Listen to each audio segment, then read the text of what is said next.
going back to the game, by the way, Jack, because you mentioned the huge celebrations for Eddie Howe after the game, which were they felt powerful, didn't they? And it's something I asked him about after the game.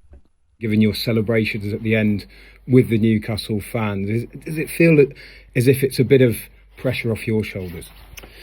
Well, I was forced to the front by Kieran. I didn't really have a choice, but it was a nice moment to celebrate with the supporters. I feel the away games that we've had this season, we haven't given them a lot to cheer, and we haven't had many of those moments. So I think it's great to see the players celebrate with the supporters, and it's just great to feel the support from everyone. He was a relieved man. Yeah. You could tell. I mean, there's being kind of buoyant after a win. There's being, really satisfied with it. You could just tell that he was completely relieved after that. But it was funny, wasn't it? Because he mentions that, he was pushed to the front.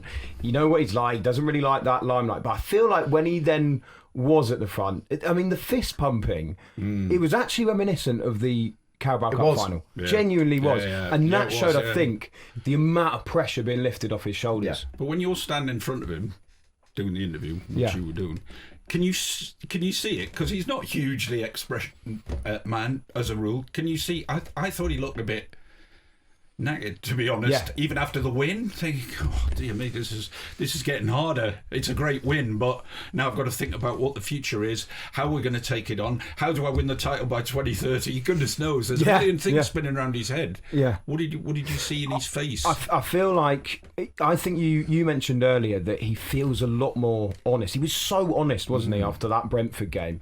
And actually, at one point, I said, something like, it's important to have got that 3 points, isn't it? And he actually he didn't kind of, dress up in any other way and go, yeah, great to get the win. He said, we had to win. Yeah. We had to win. You could tell how much that pressure had lifted. But at the same time, you did sense that he's in the middle of this very difficult run still. And you did get the sense that, I think he mentioned we've had a lot of false dawns this season. It's been a very inconsistent season. We now need to build on this. But more than anything, it felt to me as if it was a bit of a... And I hate saying this because, like we've said so often this season, we've willed so many wins to be turning points, but it just felt like a bit of that weight on his shoulders had just been lifted a bit. The other thing that was quite interesting is when he was pushed towards the fans, before that he had a big embrace with Trippier and a big chat with Trippier, and it felt like more than a well played, son. It felt a bit more like, maybe well done for bouncing back from that performance against Brentford. Maybe it was, well done for stepping up as one of our senior players. Don't worry about what Jack says. It says about you. I still love you. Yeah.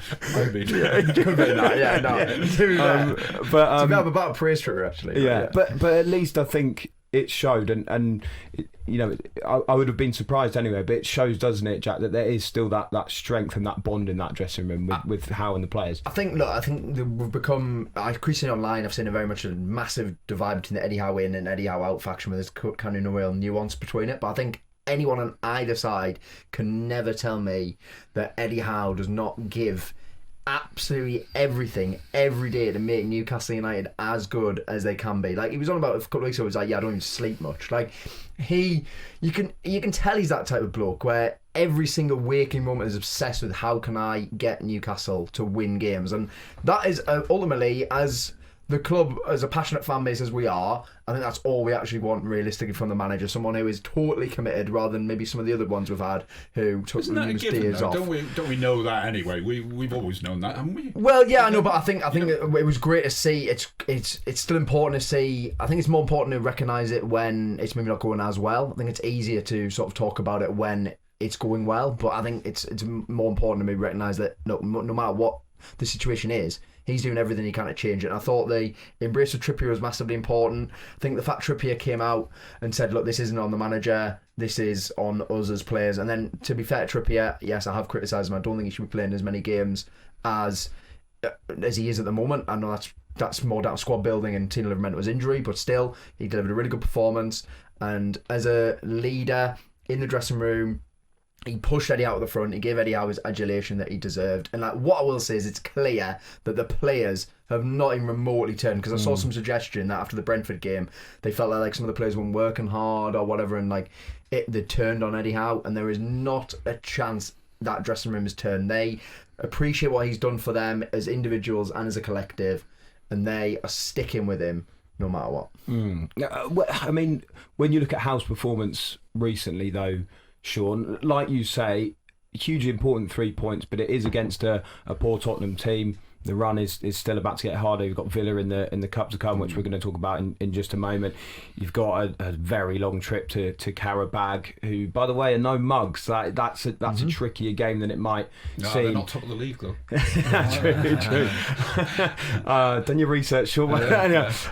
There's some very difficult league games still to come, and you're in the middle of this run.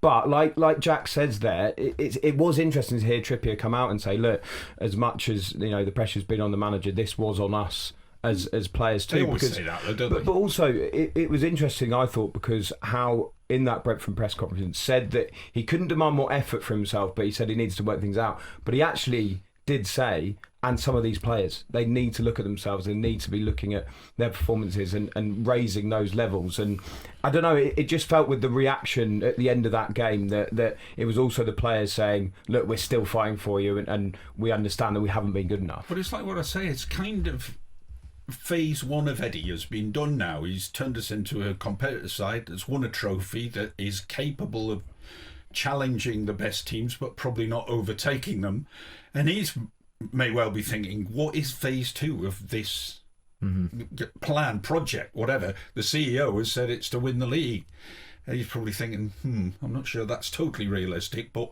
what do I do now going forward with this team? Is it to win the FA Cup this season? We'll go back to Villa first. well, exactly, but another trophy would be a kind of sign of progress. Is it to get a bit further in the Champions League? Is it to get probably the top 5 is pretty important. So, Sean, would you still be trusting of Howe then to take Newcastle into that phase 2? And actually, if that was combined with more support from the board and from but from often the club. with successful managers, you say, what can he do if he's given another 150 million or 200 million? What are you going to... Arteta has been back to the hilt, loads of money. But Eddie isn't going to get that lots of money, is he? Not the amount of money he'd like. We've never found out what it's like if he was given, unlimited funds to go and buy the best players. Could he mould that team into winners? And I guess the point there is, even if he is given funds, the margin for error is so much less than a Arteta, than a Liam Rosenior at Chelsea. Well, you can look at us and you could say, well, he's wasted about 160 million or maybe more. Well, I suppose Malik Chow's the only one at the moment where I think if you took it as a collective from the summer as a whole, I think Malik Chow is the only player that everyone would say is the one who's done well. That's not a good return, is it? No, it's not. I think, and I think on other players, you probably got Waldemar, somebody to be split. I think on Ramsey, somebody to be split. I think for Elanga, most people say it's been bad, but there's positive signs. And then most people for Viscera just say it's been a terrible signing. So yeah, from £250 million spent in the summer, that is a bad return. Is it worth pointing out, though, because sometimes I've seen some fans say, look, you can't trust Howe with another checkbook, look how bad the summer was. Is it worth saying, though, that it was well documented that Newcastle missed out on their prime targets? Yeah. That's not actually Howe's fault. Let's be honest.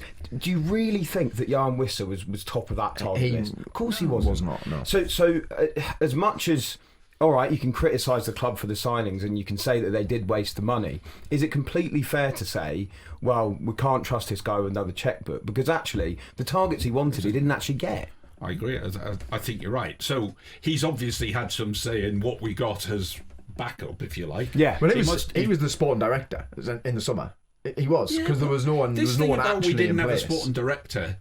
I mean, back in the days gone by, nobody had them anyway. The manager decided who you signed. Now, there are managers who would prefer to have more say than the sporting director. Yeah. So do you think we should leave these things to a sporting director? I think it's got to be the way football clubs work. By a committee? Yeah, it's like more of it's the fact the manager still obviously is not going to get players he doesn't want. I just think that it almost put more pressure on Howe, because he was also doing pre-season training. He was thinking about how to integrate the players. We only had Lang was the only one who got any actual pre-season time. All the rest of them joined much later on, so there was a lot of that. I think now we've got a sporting director in place, Ross Wilson. He did, let's be honest, January, nothing happened.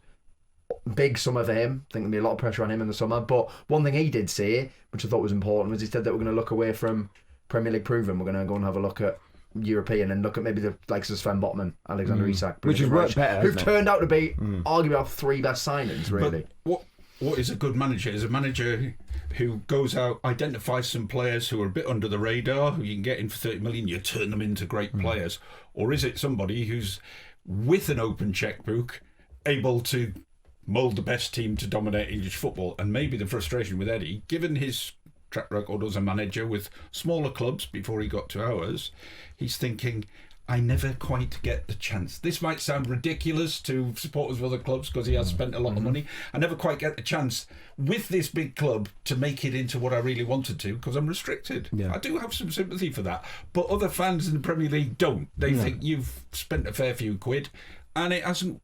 Some of it hasn't worked. But you're right though, Sean, because of the ambitions that Newcastle have, and they've been laid out by the CEO. So when you talk, you're right. There'll be fans going, "Hold on, you spent X amount under Eddie Howe," but relative to what Newcastle want to achieve as a club.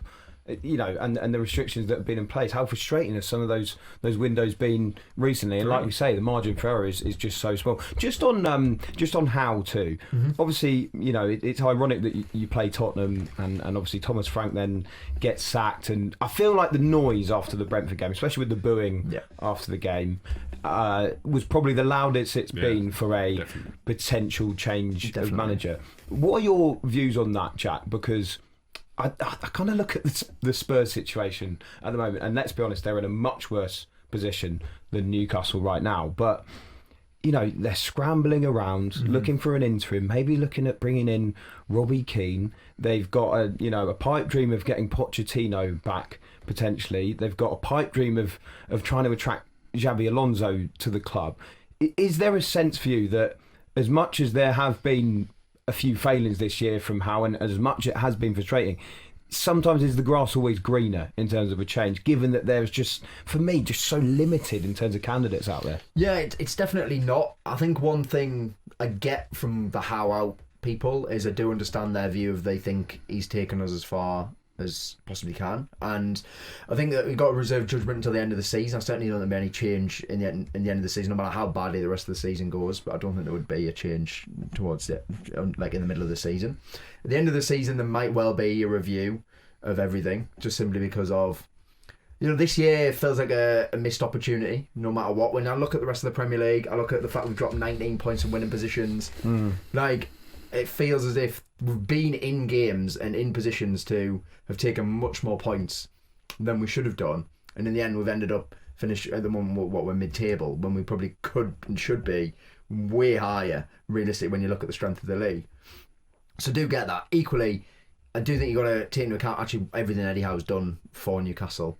And just appreciate that the summer wasn't ideal. You don't want to keep going on about making it as an excuse or what have you, but it wasn't ideal, and he has made some failings, but there's also been failings at boardroom level as well. And I think that you've got to try and find the nuance in the between, in the middle of it. I don't think it's quite so much as like Eddie Howe's in, he's the best thing sliced bread no matter what, and it's not get rid of him. There's not a majority. There wasn't a majority of Howe out, I don't think, even so. after the Brentford. No. I don't think so. But the noise within with Newcastle fans had got louder. There's no doubt about it. But I think people on the outside of Newcastle were looking at it thinking, surely they would want a change of manager. But I don't think we feel like that.